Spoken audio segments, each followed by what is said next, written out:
जय माता दी वीरों, आप लोग कैसे हैं? माता जी की कृपा आप लोगों पर सदा बरसे।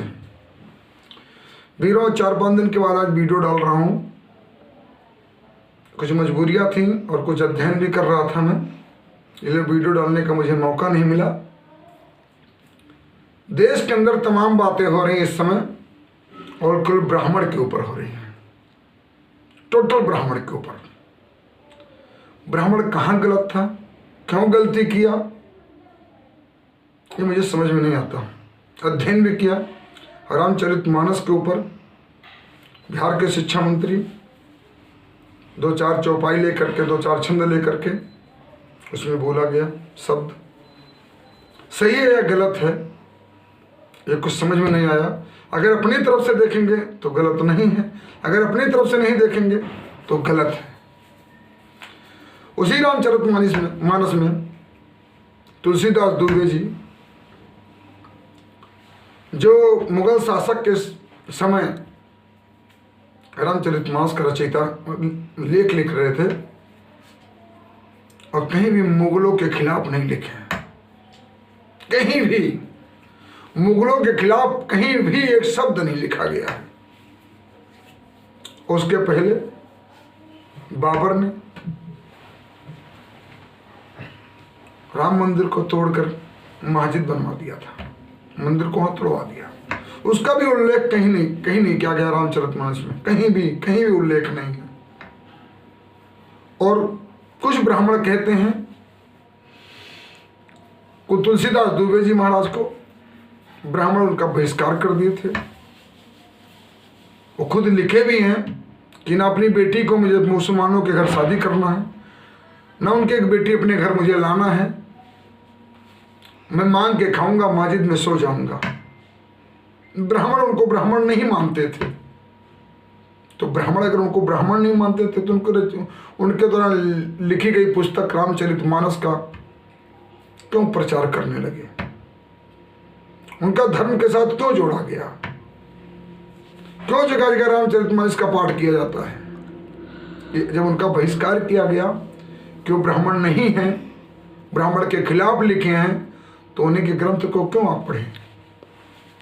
तो आज हमारे ऊपर उंगली उठेगी कि नहीं उठेगी? उठेगी। और इसका जवाब हमें हम ब्राह्मणों को देना पड़ेगा। किस तर्क से देंगे? जो तर्क ओबीसी और एसटी को समझ में आ सके। जब तक उनको समझ में नहीं आएगा तब तक हमारा विरोध जारी रखेंगे। ये माचिस की तिल्ली के मसाले हैं, अगर इनको जलाओगे तो हम खुद जल जाएंगे, कोई नहीं बचा सकता मुझे। ये सत्य है, सत्य से कभी मुंह नहीं मोड़ सकते हो। जैसे बचपन में अभी तक आपको सांप काटा नहीं काटा, कुछ लोगों को काट लिया होगा, कुछ लोगों से बाघ से भी मुलाकात हुई होगी। तो बचपन में से कहा जाता कि सांप काट लेगा मर जाओगे, बाघ मिल जाएगा खा लेगा आपको, बिच्छी मार देगा बेहोश हो जाओगे। लेकिन बहुत कम लोगों से मुलाकात उनकी होती है। अभी तक सांप मुझे कभी नहीं काटा और ना किसी को काटे। माता जी की कृपा से डर पैदा किया जाता है। ये समाज में उनको डरवाया गया, डर पैदा किया गया धर्म के नाम पर। अरे दान देना है, किसी को देगा, किसी कोई नहीं देगा, इससे क्या लेना देना है? मंदिर है, मस्जिद है, गुरुद्वारा है, कोई भी आ सकता है, सबके लिए है वो जगह। लेकिन उनको वंचित किया गया कहीं ना कहीं। अगर वो मांस खाते थे, भैंस गोरू को उठा के उसका खाल नोचते थे, तो हमारे समाज के ही। उनको सामाजिक बहिष्कार किया गया, समाज में जीने का अधिकार छीन लिया गया। हर गांव में एक गांव बसता है, दक्षिण टोला, चमट टोलिया कहलाता है। क्या वो हिंदू नहीं है? अगर हिंदू उनको हम नहीं समझे, अगर हिंदू थे तो उनको मंदिरों में प्रवेश क्यों नहीं दिया गया? उनको शिक्षा से वंचित क्यों रखा गया? जाहिर सी बात है।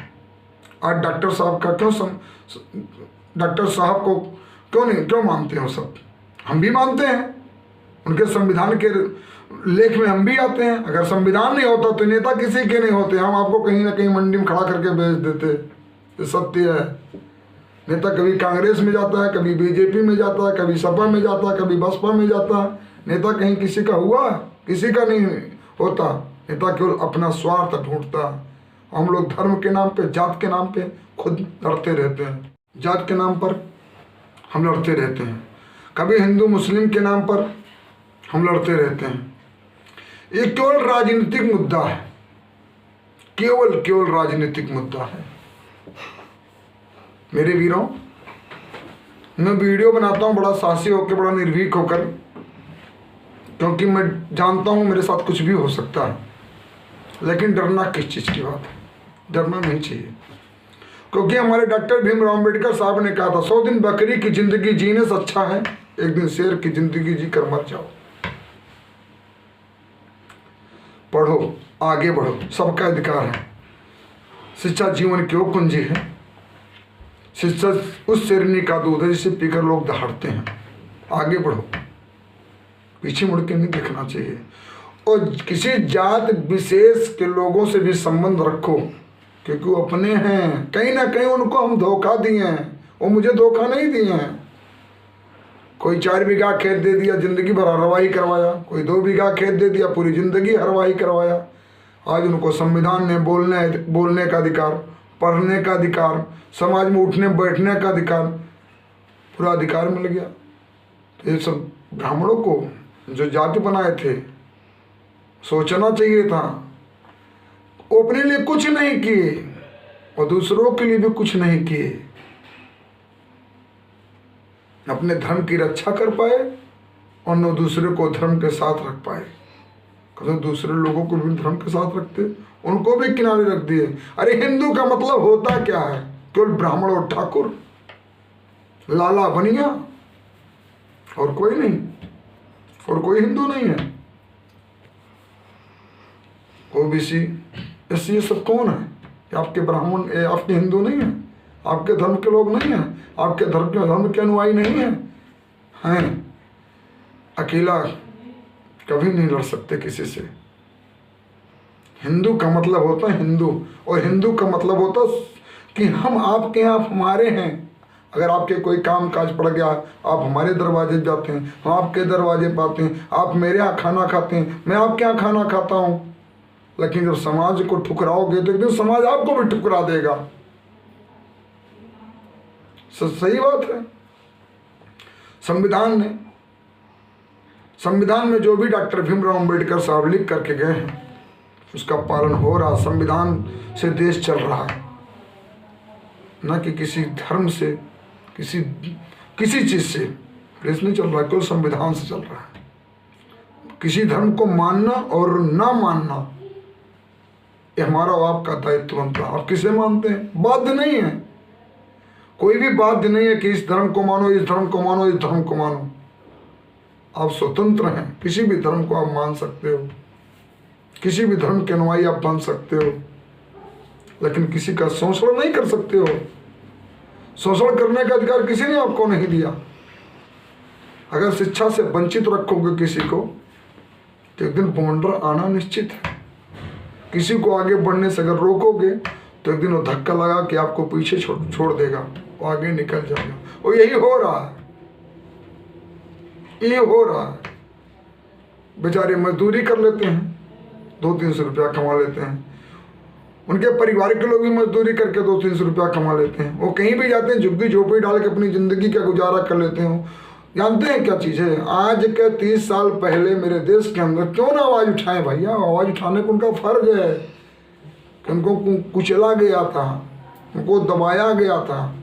आपके गांव में भी, आपके अगल बगल में भी ऐसा खेला हुआ है कि अगर पिताजी दरोगा जी हैं तो उनका बेटा सिपाही बन गया, अगर पिताजी मास्टर साहब हैं तो उनका बेटा मास्टर साहब बन गया, अगर उनका पिताजी की सरकारी सर्विस कर रहे तो उनका बेटा सरकारी सर्विस पा गया। होता था, किसी को पता ही नहीं था कब वांट निकल रहा, कब फार्म भरा जा रहा। देश जगा 1990 में विपिन नरसिम्हा राव जो देश के प्रधानमंत्री थे, आरक्षण का मुद्दा छेड़ दिए। संविधान में लेख था, संविधान में लिखा था, उन्हें लागू करवा दिया। कौन सा गलती कर दिया? कौन सा गलती कर दिया? जिंदगी भर ब्राह्मण भीख मांगते थे तो कोई लिख के चला गया, ब्राह्मण के गल की ओर भिक्षा। अरे भीख मांगते तब भी कंकाली से बेहतर होते 2 गांव बेचते हैं 4 लाख रुपया पाते हैं। तुम कितने गांव बेचोगे बताओ? अपना बिगहा बेचोगे, अपना घर बेचोगे, अपना द्वार बेचोगे, यही है ना, और क्या बेचोगे? काम तो कर नहीं सकते, शर्म आती है आपको। नौकरी आपको मिल नहीं सकती क्योंकि आरक्षण उनके पास ज्यादा है, तुम्हारे पास आरक्षण कम है।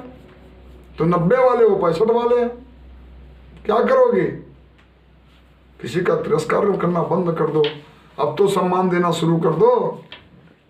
मानते हैं कुछ लोग संपन्न हैं, कोई भी बिरादरी के हों, कोई भी जात के हों, कुछ लोग संपन्न हैं। तो क्या संपन्न है तो सबको रोटी दे देंगे, सबको खिलाएंगे पिलाएंगे, सबको अपने घर में रखेंगे? कभी नहीं हो सकता। मौका मिलेगा आपको कुचल देंगे, आपके सर को भी कुचल देंगे, आपको जीने, आप अगर जी रहे हैं तो जीने का हक छीन लेंगे। ऐसी ताकत रखते हैं लोग। निडर बन के जियो मेरे वीरों। डर नाम की चीज नहीं रखनी चाहिए जिंदगी में।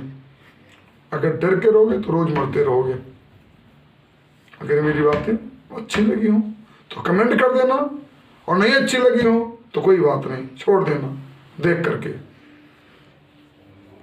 क्योंकि जब अब मेरी बातें आपको अच्छी लगेंगी तो ताली अपने आप बजाएंगे, और नहीं अच्छी लगी तो हमें अपने आप भगा देंगे। कुछ लोगों की मेरी बातें अच्छी भी लगी होंगी, कुछ लोगों की मेरी बातें बुरी भी लगी होंगी, इससे मुझे कोई फर्क नहीं पड़ता। जो मेरी बातें होंगी, जो सत्य होंगी, वो मैं बोलता रहूंगा।